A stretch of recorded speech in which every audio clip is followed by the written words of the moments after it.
सुबह से मेरा देवर मेरे कमरे के आसपास चक्कर लगा रहा था। मैंने पूछा क्या बात है, तो कहने लगा भाभी बात तो कोई नहीं है, लेकिन मेरे दिल में अजीब सी बेचैनी होती है। उसकी बात सुनकर मैं भी बेचैन हो गई, क्योंकि उसकी उम्र 22-23 साल थी और वह जब भी मुझसे बात करता मुझसे एक ही गिला शिकवा करता कि भाभी मेरे दिल में बहुत बेचैनी हो रही है। और आज भी ऐसा ही हो रहा था। सुबह से वह मेरे आगे पीछे चक्कर काट रहा था। कभी कहता कि चाय बना कर दे दो, तो कभी कोई चीज़। मैंने सोचा शायद उसकी तबीयत ठीक नहीं है। फिर शाम में मैंने देखा कि वह किचन के पास कुर्सी पर बैठा हुआ था और मुझे ऐसी नज़र से देख रहा था कि मैं डर गई। मुझे उसकी नज़रों से खौफ आने लगा। मैंने उसकी नज़रों को नज़रअंदाज कर दिया। वह मुझे नज़रअंदाज करते हुए बोला, क्या हुआ भाभी, आपको मैं अच्छा लगता हूँ? ऐसा तो बिल्कुल भी नहीं है।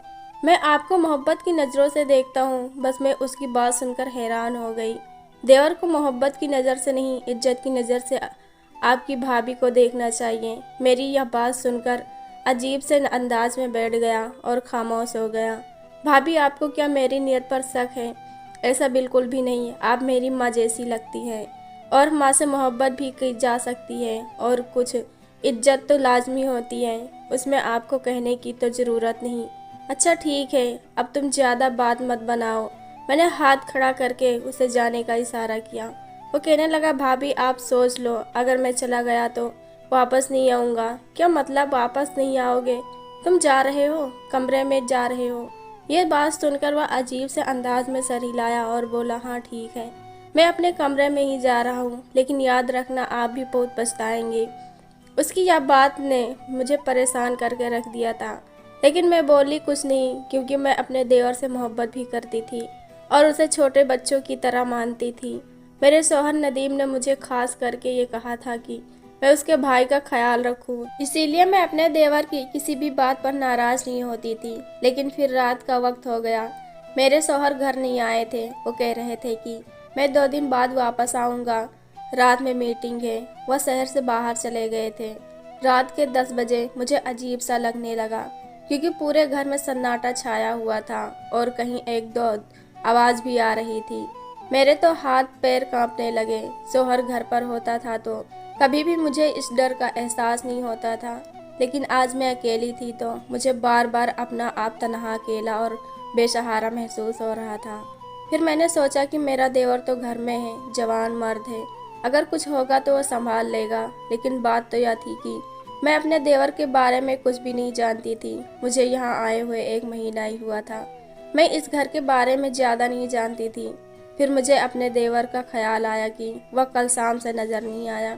उसके कमरे का दरवाज़ा भी बंद था और अभी तक उसके कमरे से कुछ आवाज़ भी नहीं आई थी, वरना शाम होते ही वह अपने कमरे से बाहर ज़रूर निकल जाता था और मुझसे पूछता था कि भाभी बाजार से कुछ लाना तो नहीं है? अगर कहती तो मैं ला देता हूँ, बाद में भैया से पैसा लेकर मुझे दे दीजिएगा। लेकिन वह कल शाम से ही मुझे नज़र नहीं आया था, तो मुझे फिक्र होने लगी थी। मैंने जाकर उसके दरवाजे के पास देखा तो अंदर से कोई लाइट या रोशनी नहीं आ रही थी। मेरा दिल बैठने लगा था। एक तो घर अंधेरा और ऊपर से अकेले, और ऊपर से मेरा देवर भी नहीं आया था। मुझे लगता था जैसे मैं किसी कुएं में खड़ी हूँ और मेरे आसपास कोई रोशनी नहीं है। मैं कमरे के दरवाजे पर दस्तक देने लगी, लेकिन अंदर से दस्तक का जवाब नहीं आया। अब तो मेरे हाथ पैर फूलने लगे थे। कहीं ऐसा ना हो कि मेरा देवर इस कमरे से कहीं चला गया हो, यहाँ पर कोई और बैठा हो, कोई बाहर से आकर यहाँ पर बैठ गया हो। मैं क्या करूँगी अगर कोई अंदर आया हो? यह ख्याल दिल में आते ही मैं अंदर से घबराने लगी थी। लेकिन फिर मैंने सोचा कि ऐसा कैसे हो सकता था, जबकि दरवाज़ा अंदर से बंद था और इस कमरे की कोई खिड़की भी नहीं थी। मैंने जल्दी से जाकर चाबी ढूंढ ली। उनमें से एक चाबी इस कमरे की भी मिल गई। मैंने जैसे ही अंदर का दरवाज़ा खोला तो डर के मारे मेरे माथे से पसीना बह रहा था, लेकिन मैंने हिम्मत किया। मैंने दरवाज़ा खोला और जैसे ही अंदर गई तो मेरे सामने जो मंजर था मैं उसे कभी भुला नहीं पाऊंगी। आज भी अगर वह मंजर याद करती हूँ तो मेरे रोंगटे खड़े हो जाते हैं। मेरे सामने मेरा देवर उल्टे मुंह अपने बिस्तर पर पड़ा हुआ था। उसे देखकर मेरी जान निकल गई थी। उसके मुंह से अजीब सा कुछ कह रहा था। आंखें लाल हो रही थी। मैं जल्दी से भागकर उसके पास गई, उसे धक्का देकर सीधा किया। उसके आंखों से आंसू बह रहे थे। मैं उसकी यह हालात देखकर परेशान थी। मैंने पूछा, क्या हुआ समीर, किसने तुम्हारी यह हालत की है? भाभी, मेरा आखिरी वक्त आ चुका है, उसने लड़खड़ाती हुई जुबान से कहा तो मैं डर गई। क्यों, क्या हुआ है तुम्हें? तुम्हारी यह हालत अचानक ऐसे कैसे हो गई? भाभी, मैं नहीं जानता, लेकिन मैंने आपसे कहा था ना कि मेरा इस दुनिया में कोई नहीं है। मैं बहुत जल्द यहाँ से चला जाऊँगा, तो देख लो वह वक्त आ गया है। अब मेरी एक वसीयत है, अगर वह नहीं सुनी तो मेरी रूह हमेशा तड़पती रहेगी। मैं कभी आपको माफ़ नहीं करूँगा। देवर की यह बात सुनकर मेरा दिल तो अचानक से धड़कने लगा था। किसी के भड़कती रूप के पीछे मैं अपनी ज़िंदगी को ख़राब नहीं करना चाहती थी। मैंने इससे पहले भी किस्से कहानियाँ बहुत सुने थे। यह बात सुनकर मेरे दिल में अजीब सा होने लगा। मैंने कहा, तुम जैसा कहोगे मैं वैसा ही करूँगी। कहने लगा, मेज पर मेरी वसीयत पड़ी है। मुझे पहले से ही अपने जाने की खबर हो गई थी, इसीलिए मैंने पहले से ही यह खत लिख लिया था। आप इसको पढ़ लें और इस पर अमल कर लेना। बस आप मेरा मदद करें, मैं तो इस दुनिया से रुखसत हो रही हूँ। मुझे लगता है कि मेरी इस ज़िंदगी के बाद बड़े भैया की भी ज़िंदगी खतरे में है। उनका ख्याल रखिएगा। अगर आपने इन बातों पर अमल नहीं किया तो उनकी ज़िंदगी को ज़्यादा खतरा होगा, इसीलिए मैंने जैसा कहा है वैसा ही करना। देवर की बात सुनकर मेरे सामने ही उसकी आंखें बंद हो गई। उसने कहा कि मेरी लाश को उल्टा रखा जाए, और मैंने ऐसा ही किया, क्योंकि मैं किसी भी बात को ठुकरा कर अपनी ज़िंदगी अजाब नहीं बनाना चाहती थी।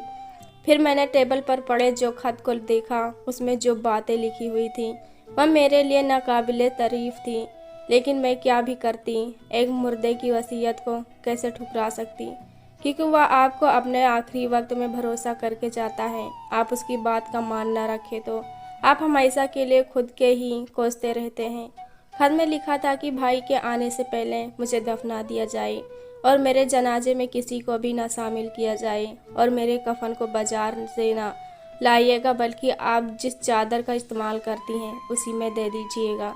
मैं बहुत गुनहगार हूँ, आपकी चादर में दफन होऊंगा तो मेरी ज़िंदगी संवर जाएगी, लेकिन अगर ऐसा ना हुआ तो मैं अपने खुदा को क्या मुँह दिखाऊंगा? मेरे पास तो गुनाहों के सिवा कुछ और नहीं है। देवर की यह बातें सुनकर मेरे आंखों से आंसू बहने लगे थे।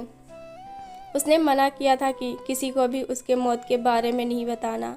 मैंने अपने बड़े भाई को फ़ोन किया और उससे सारी बातें बता दी। मेरा भाई भी बहुत ही ज़्यादा था। मेरे भाई ने कहा कि जैसा खत में लिखा हुआ है तुम ठीक वैसा ही करना।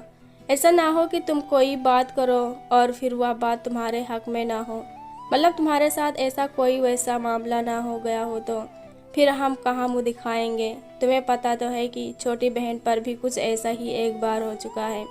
कितनी मुश्किल से मैंने बचाया था उसे। बड़े भाई की बातों ने मेरा हौसला गिरा दिया था। मैंने अपने भाई को बुलाया और कहा कि आप ही इसकी सारी प्रक्रिया पूरी कर दें। मैं किसी ऐसे को बुला लेती हूँ जिसको मेरे देवर के बारे में शक ना हो। मेरे भाई ने एक अजीब बात कही, बोले कि मैं अपने कुछ दोस्तों को बुलाकर इसका कफन दफन करा दूंगा, लेकिन जनाजे का ऐलान मत करना, क्योंकि तुम्हारे देवर ने तो मना कर रखा है। इन सारी बातों से उसने मना किया हुआ था। तुम्हें भी रुक जानी चाहिए, ऐसा ना हो कि बाद में तुम्हें पछताना पड़े।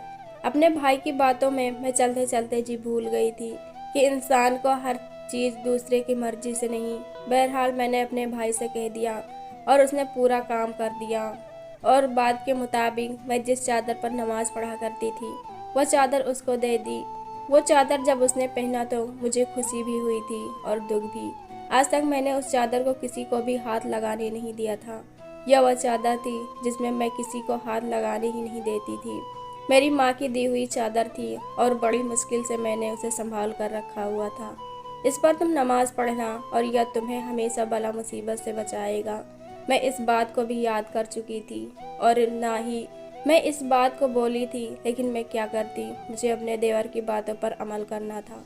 सो मैंने वही किया और दूसरी कोई बात नहीं सोची, क्योंकि कहा जाता है कि सबसे ज़्यादा जाने वालों बातों का अमल करके घर वालों को करना चाहिए, और ख़ास तौर पर वह जायज़ बातें हैं जिसे पूरा किया जा सके। और मैंने भी अपनी चादर अपने देवर को दे दी थी। मैं अपने देवर के लिए बहुत दुआ कर रही थी और मेरे आंखों में आंसू भी थे। वह इतने कम उम्र में ही इस दुनिया से चला गया, जबकि उसकी उम्र इस दुनिया को देखने और हंसने खेलने की थी। लेकिन मर्जी किसकी चलती है। अब देवर के बाद मेरा शौहर घर आने वाला था और मैं यही सोच रही थी कि मैं अपने शौहर से क्या कहूँगी कि उनका भाई इस दुनिया से चला गया है और मैंने उन्हें बताया भी नहीं क्योंकि यह उसकी वसीयत थी। मैं बहुत ज़्यादा परेशानी और कसमकस का शिकार थी। रात हुई, घर के दरवाजे पर दस्तक हुई। मैंने दरवाजा खोला। सामने मेरा शौहर खड़ा था और मैं उसे बताना नहीं चाह रही थी, पर उनको देखकर मैं जज्बाती हो गई और रोते रोते उनके सीने से जा लगी। मेरी बातें सुनकर वह भी परेशान हो गए और कहने लगे कि आखिर क्या बात है। मैंने रोते रोते अपने शौहर से कहा कि तुम्हारा भाई अब इस दुनिया से में नहीं है। ये सुनकर जैसे उनको करंट सा लगा और उन्होंने मुझे झटके से पीछे किया और मेरे बाजू को पकड़कर बोले कि ये तुम कैसी बात कर रही हो, ऐसा कभी नहीं हो सकता। मेरे भाई की उम्र ही क्या है, खुदा उसे लंबी उम्र दे। तुम्हें सोच समझकर बात करनी चाहिए। मैंने अपने शौहर की आंखों में देखा, वहाँ पर शक और खौफ दोनों थे। मैंने कहा कि मैं झूठ नहीं बोल रही हूँ, ऐसा हो चुका है। तुमने मुझे बताया क्यों नहीं, मेरे भाई को क्या हुआ है। वह भागते हुए अपने भाई के कमरे की तरफ गए, लेकिन मैंने उनसे कहा कि आपके भाई को तो हम दफन भी कर चुके हैं। ये क्या बकवास कर रही हो तुम। मेरा शौहर फिर से मुझे पकड़कर झटका देने लगा। यकीन नहीं होता है, ये खत पढ़ ले। मैंने अपने हाथ में लिया हुआ पर्चा उनके हाथों में दे दिया, जो पर्चा मेरा देवर छोड़ कर गया था। ये पढ़कर मेरे शौहर के आंखों से आंसू बहने लगे। मुझे यकीन नहीं आ रहा था कि उसे अचानक क्या हो सकता है। क्या तुमने वाकई मेरे भाई को कफन दफन कर दिया है? जी मैंने कर दिया है। मेरे भाई कहीं कुछ दोस्त थे। असल में तुम्हारे भाई ने ये वसीयत की थी कि उनके मरने की खबर किसी को भी न दी जाए, इसीलिए मैंने अपने भाई को बुलाया और उसका कफन दफन करा दिया। मैं उनके वसीयत के अंतराम में यह सब कह रही थी, लेकिन मुझे यह सब में बिल्कुल भी दिलचस्पी नहीं थी। जबकि आपका भाई इस दुनिया में नहीं रहा तो मुझे उससे क्या दुश्मनी होनी चाहिए थी। लेकिन बात वसीयत की थी। उन्होंने जो वसीयत की थी मैंने उस पर अमल किया। बस मेरा शौहर ये बातें सुनकर परेशान हुआ और चीखें मार मार कर रोने लगा। बोला कि ऐसा नहीं हो सकता, जरूर इसके पीछे कोई ना कोई वजह होगी, कोई ना कोई कहानी होगी जो मेरा भाई इस हद तक मजबूर हो गया। उसने खुदकुशी की होगी। मैं अपने शौहर को यकीन दिलाने लगी, ऐसा कुछ भी नहीं हुआ। आपका भाई बिल्कुल सही ठीक ठाक था और वह अपने कमरे में चला गया। जब मैं थोड़ी देर के बाद उसके कमरे में गई तो उसके मुंह से झाग निकली रही थी। मेरा शौहर अपने कमरे में चला गया था और वह गुमसुम, हैरान और परेशान था। उसके मुंह से एक लफ्ज़ भी नहीं निकल रहा था और जल्द ही उसे नींद आ गई। मैं भी खाना खाकर जल्दी सो गई। मेरे पास करने के लिए और था ही क्या। मेरे घर में मेरे अलावा था ही कौन, बस एक देवर ही तो था। लेकिन अब हम दो ही लोग बचे थे और आपस में कितनी भी बातें कर लेते, हमें दीवारें ही देखने को मिलती। खैर हमने भी कोई बात नहीं की और चुपचाप सो गई। रात के तकरीबन 2 बजे होंगे जब मुझे लगा कि मेरे कंधे से किसी ने चादर खिसकाई है। यह डर मेरे जहन में बैठा हुआ था, लेकिन आज यह हकीकत में हो रहा था।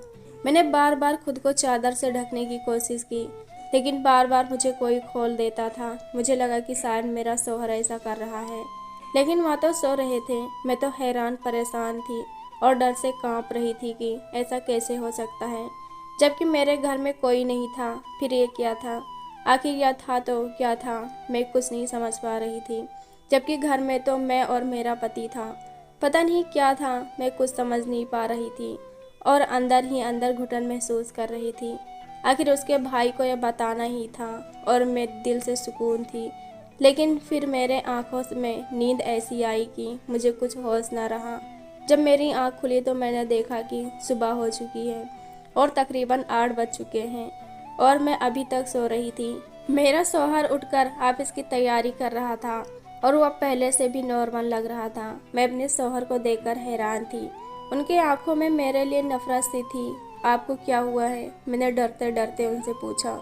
मुझे क्या होना है? तुम जैसी बीवी हो तो क्या ही होना है, उन्होंने बहुत ही तंज लहजे में कहा तो मुझे बहुत अजीब सा लगा। मैंने कहा कि आप मुझे मेरे अम्मी के घर में छोड़ देंगे। हाँ, अब यहाँ पर तुम्हारा ख्याल रखने वाला ही कौन है? चलो तुम्हारी माँ के घर छोड़ देता हूँ। शौहर की बातों में तंज शिकवा को सुनकर मैं हैरान हो गई थी, लेकिन उनको अपने भाई का खोने का गम था। लेकिन आज वह सारी बातें भुलाकर मुझे ताने दे रहे थे। आखिर कोई बात तो थी जिसने उन्हें नफरत करने पर मजबूर कर दिया था। लेकिन फ़िलहाल मैं इन बातों पर ध्यान करने के बजाय अम्मी के घर जाना चाहती थी और मैं अपने अम्मी के घर चली गई। जैसे ही मैं घर में पहुंची तो मैंने देखा कि मेरी अम्मी दरवाजे पर हैरान परेशान खड़ी थी और मुझे देख रही थी जैसे मैं कोई और मखलूक हूँ। आ गई मेरी बेटी, जल्दी आ जाओ। उन्होंने मेरा हाथ पकड़ा और दूसरे कमरे में ले जाकर बंद कर दिया। अपनी माँ की यह हरकत देखकर मैं परेशान हो गई थी। अम्मी, ये क्या कर रही हो? मैं मायके से आई हूँ, लेकिन अब बस करो। मेरे साथ ऐसा ही जैसे कि अदालत में फांसी की सजा सुना कर आई हूँ। मेरे साथ ऐसा रवैया ना रखें। मेरी बात सुनकर अम्मी ने मुझे खामोश रहने का इशारा किया और बोली, बेटी, इस वक्त तुम्हारा खामोश रहना बहुत ज़रूरी है। अगर तुम बोली तो अच्छा नहीं होगा। जैसा मैं कहती हूँ वैसा ही करना। मैं उनकी बात सुनकर हैरान और परेशान हो गई। अच्छा, और तुम्हें एक चादर ला कर देती हूँ। वह चादर जो तुमने अपने देवर को दे चुकी है, उसकी जगह भरना बहुत ज़रूरी है। और अगर तुमने ऐसा नहीं किया तो तुम पर कोई भी जादू असर कर सकता है। अम्मी की बात सुनकर मैं हक्का बक्का रह गई थी। अम्मी, जादू कहाँ से आ गया? कौन करेगा मुझ पर जादू, जबकि मुझे कोई जानता ही नहीं? चुप कर पगली, तुझे क्या पता? तुम बहुत भोली हो। तुम्हें जब दुनिया के बारे में समझ आएगी तब दुनिया तुझसे आगे निकल चुकी होगी और तेरा बहुत नुकसान हो जाएगा। अम्मी की बातें सुनकर मैं चुप हो गई थी। उसके बाद हमारे घर में एक अल्लामा साहब आए और उन्होंने मुझे एक ऐसी चादर दी जिसे पहनकर मुझे सोने के लिए कहा गया था, लेकिन कुर्ता पहनकर मुझे सख्त बेचैनी होने लगी। लगता था कि जैसे मैं बहुत ही बेचैन और घुटन वाले माहौल में जी रही हूँ। मैंने उस चादर को लेने के लिए हाथ बढ़ाया ही था, तभी अम्मी ने मुझे रोक दिया। बोली कि अब कुछ सोचना भी मत। तुम्हें यह चादर दिलाने के लिए मैंने क्या कुछ नहीं किया।